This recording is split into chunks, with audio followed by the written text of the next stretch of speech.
Selamat siang semuanya, kami dari kelompok 8 akan membahas mengenai esai deskriptif.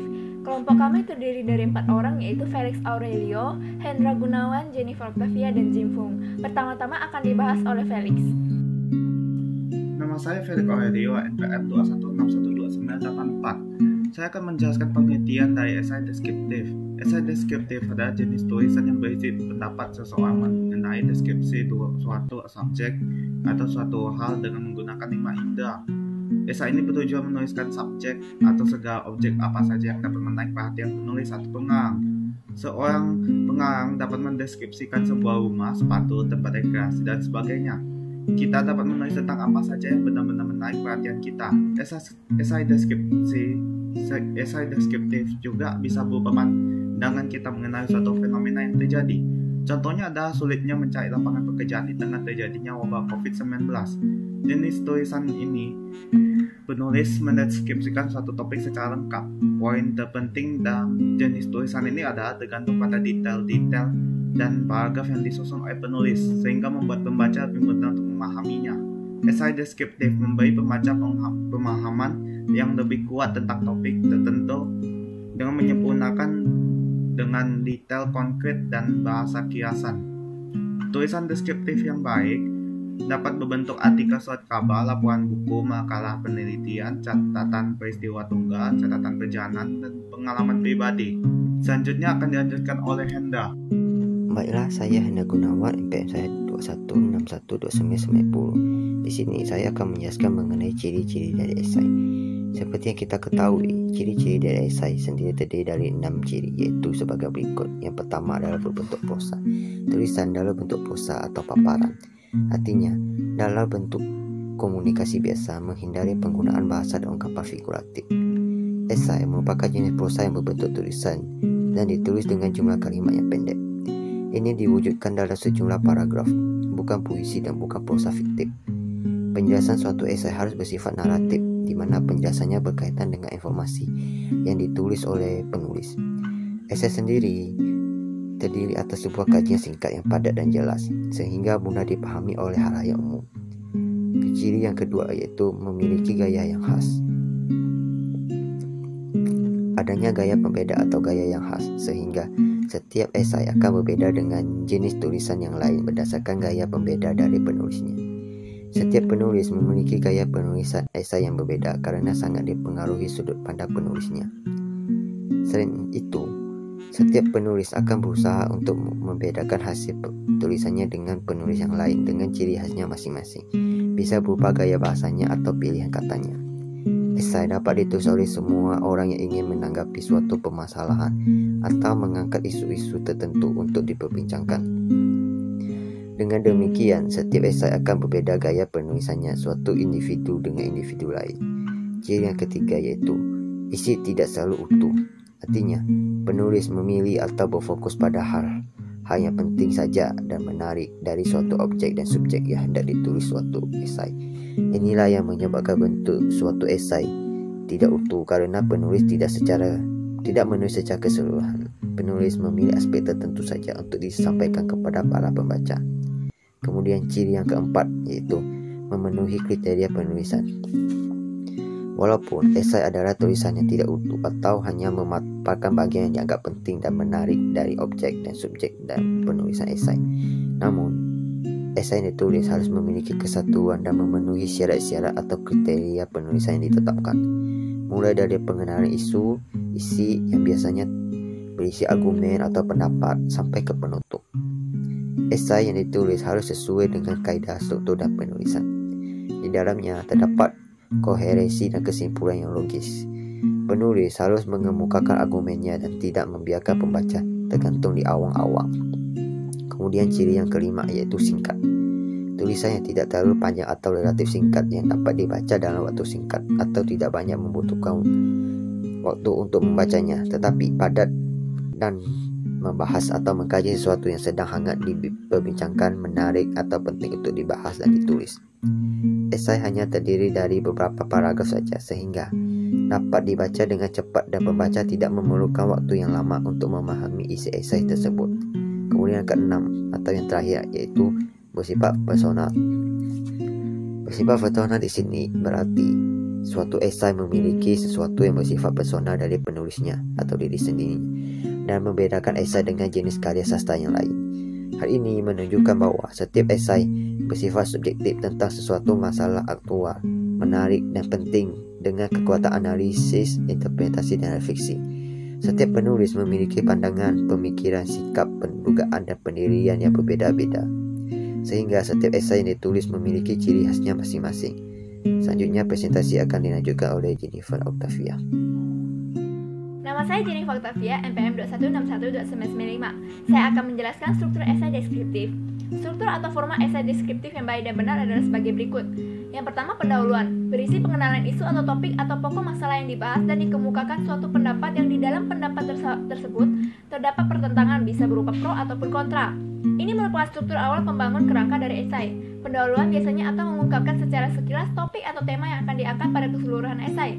Pernyataan topik atau pokok masalah ini berfungsi mendudukan inti bahasan dan memberi gambaran umum tentang isi kepada pembaca. Selain itu, pada bagian ini juga membahas mengenai latar belakang yang mendasari penulisan esai tersebut. Biasanya dapat berupa data ataupun fakta. Unsur-unsur yang ada di dalam pendahuluan adalah latar belakang dan pendapat pribadi penulis mengenai tema yang akan dibahas secara lebih jelas dan detail pada bagian selanjutnya. Singkatnya, pendahuluan akan menjadi pengantar atau gambaran pembaca agar dapat memahami topik yang dibawakan pada suatu esai, sehingga pembaca akan mudah memahami isi esai yang akan disampaikan pada bagian selanjutnya. Bagian selanjutnya adalah pembahasan atau isi, berisi argumen-argumen atau pendapat penulis yang berupa alasan-alasan dan solusi yang ingin disampaikan. Pada bagian ini, topik atau tema yang telah dipilih sebelumnya akan dibahas dan dijelaskan secara lebih rinci dan mendetail. Bagian ini berisi inti dari permasalahan yang diungkapkan oleh penulis berdasarkan pandangannya. Di bagian ini pula, penulis harus dapat menjawab persoalan yang telah diajukan di bagian pendahuluan. Jika terdapat lebih dari satu persoalan, penulis dapat membagi bagian isi menjadi beberapa subbagian. Namun pada bagian ini berisi data dan fakta yang dirinci oleh penulis. Kemudian penulis mengungkapkan pendapat pribadinya secara logis dan terstruktur. Teori data dan fakta inilah yang akan lebih meyakinkan pembaca untuk mempercayai opini penulis yang disampaikan pada dalam esai. Isi dari pembahasan ini adalah menjelaskan topik-topik yang telah diutarakan di pendahuluan dengan lebih detail. Di dalam isi, penulis menjabarkan pendapatnya secara kronologis dan atau urut sesuai dengan ide yang disusun dalam kerangka sehingga esai menjadi koheren.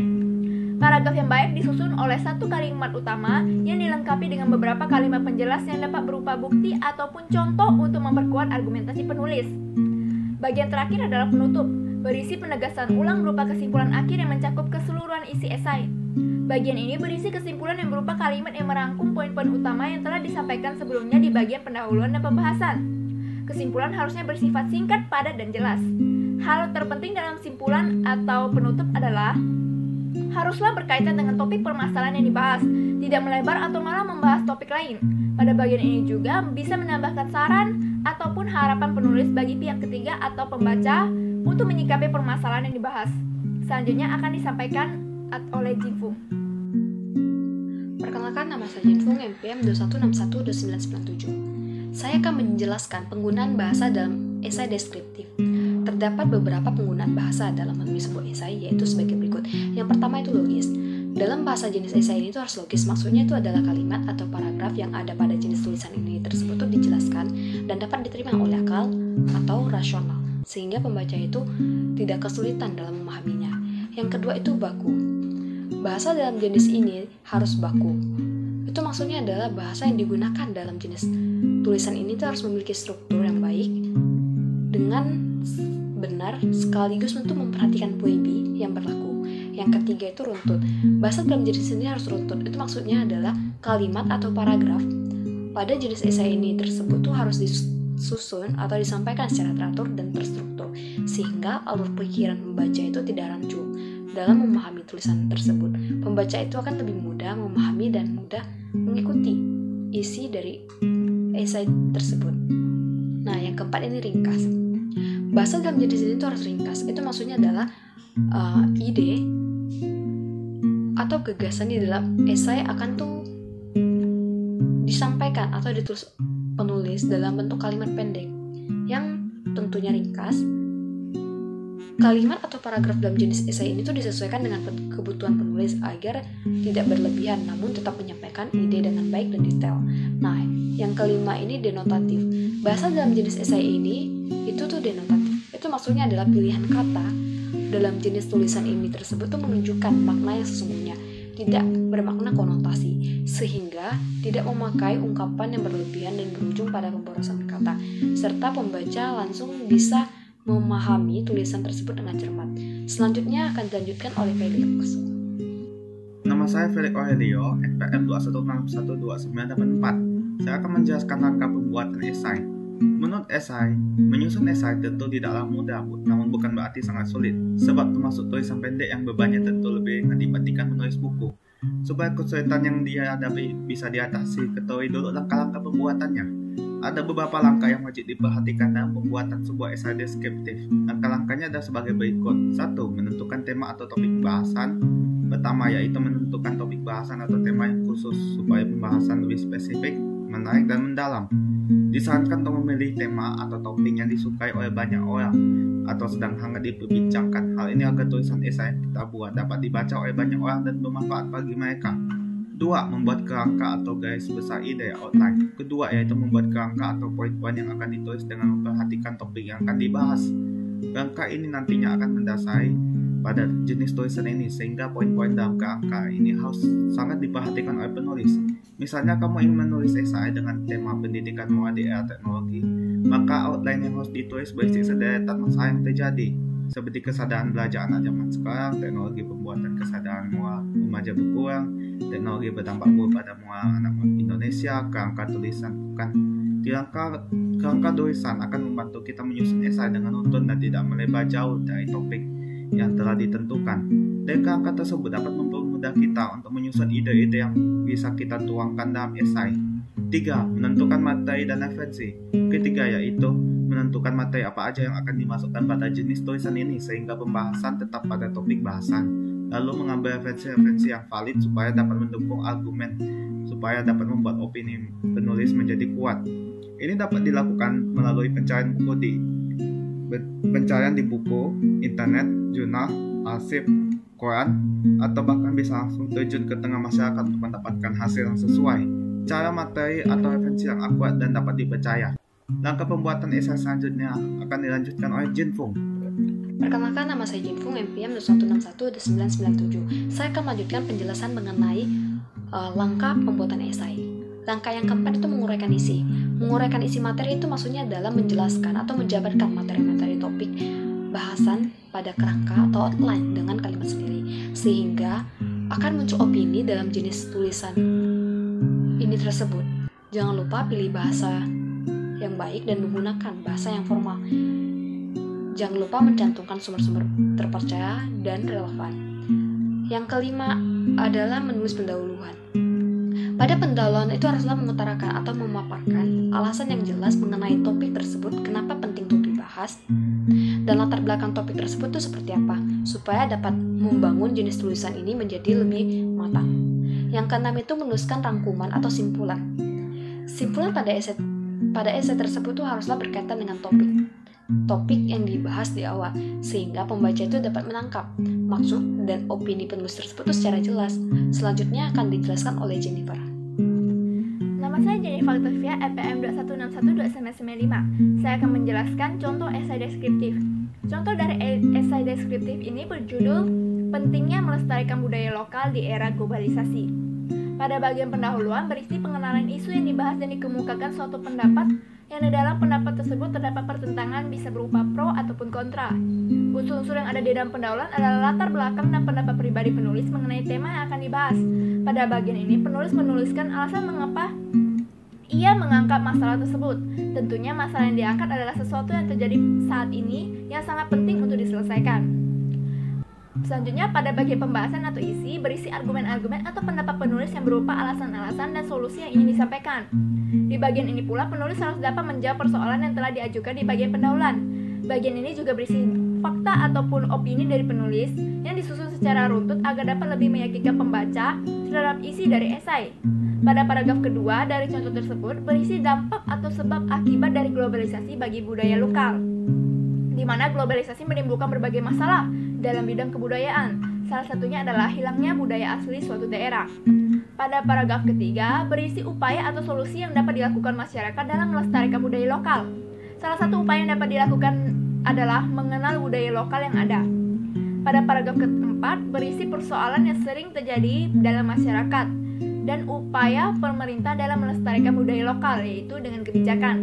Jadi dapat dikatakan bahwa pada bagian pembahasan ini kita dapat mencantumkan argumen-argumen penulis seperti apa tujuannya, pentingnya hal tersebut, sebab akibatnya, dampak, solusi yang dapat dilakukan, ataupun contoh-contoh. Hal ini dilakukan agar esai deskriptif yang kita buat dapat menarik perhatian para pembaca, bersifat lengkap atau detail terhadap suatu masalah, dan tentunya bermanfaat bagi mereka. Selanjutnya pada bagian penutup berisi penegasan ulang berupa kesimpulan akhir atau rekomendasi. Pada bagian ini juga bisa menambahkan saran, harapan, ataupun ajakan dari penulis bagi para pembaca dalam menyikapi permasalahan yang dibahas. Contoh dari paragraf tersebut yaitu, sebagai generasi penerus, kita wajib menjaganya karena eksistensi dan ketahanan kebudayaan lokal berada pada generasi mudanya.